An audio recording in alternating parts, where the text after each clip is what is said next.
nous pouvons citer l'allaitement artificiel qui consiste à nourrir le bébé avec le lait artificiel. L'allaitement mix qui consiste à nourrir le bébé avec le lait maternel et le lait artificiel. L'allaitement maternel qui consiste à nourrir le bébé au lait maternel avec ajout d'eau. Et maintenant, l'allaitement maternel exclusif qui consiste à nourrir le bébé au lait maternel sans ajout de boisson ni d'eau. Et c'est cet allaitement qui est recommandé, très bénéfique pour l'enfant.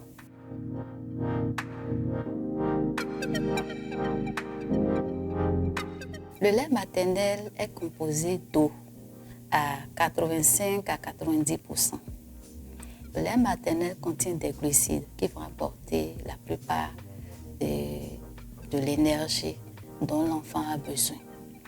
Et au niveau des glucides, nous avons le lactose, nous avons aussi les oligosaccharides qui ont cette propriété de contribuer à la formation de la flore intestinale de l'enfant, ce qui va permettre à l'enfant de ne pas faire des diarrhées et avoir des maux de ventre.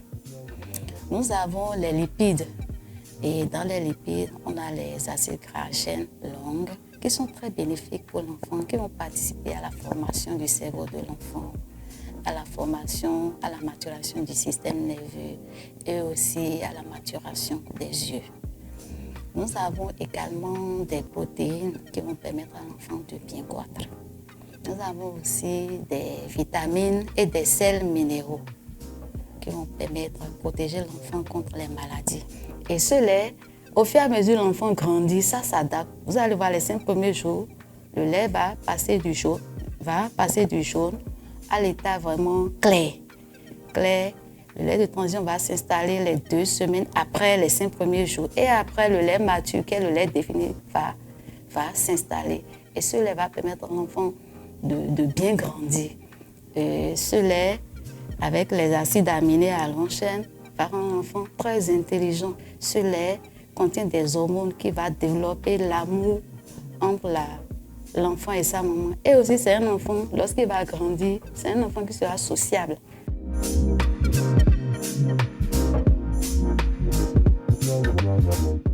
Non seulement le lait maternel a des avantages pour l'enfant, le lait maternel a aussi des avantages pour la mère. Lorsque la femme accouche et on met l'enfant au sein, dès que l'enfant commence à sucer, ça permet une bonne rétraction de l'utérus. Après l'accouchement, lorsque l'utérus n'est pas bien rétracté, c'est ça qui crée les saignements, les hémorragies et parfois les femmes en meurent. Lorsque l'enfant est nourri exclusivement au lait maternel, ça crée une aménorrhée, ça crée l'absence des règles. La femme n'a plus les menstrues et cela permet à cette femme d'avoir des rapports sexuels pendant cette période sans tomber enceinte. Et aussi, ça prévient contre le cancer du sein. Les études ont prouvé que les femmes qui ont allaité pendant longtemps et plusieurs fois ont moins les risques de cancer du sein comparativement aux femmes qui n'ont jamais allaité. Et aussi, ça a des avantages pour la société. Pour la société, si les enfants ne meurent pas, s'il y a une réduction du taux de mortalité, c'est que nous aurons des enfants en bonne santé et qui vont servir la société.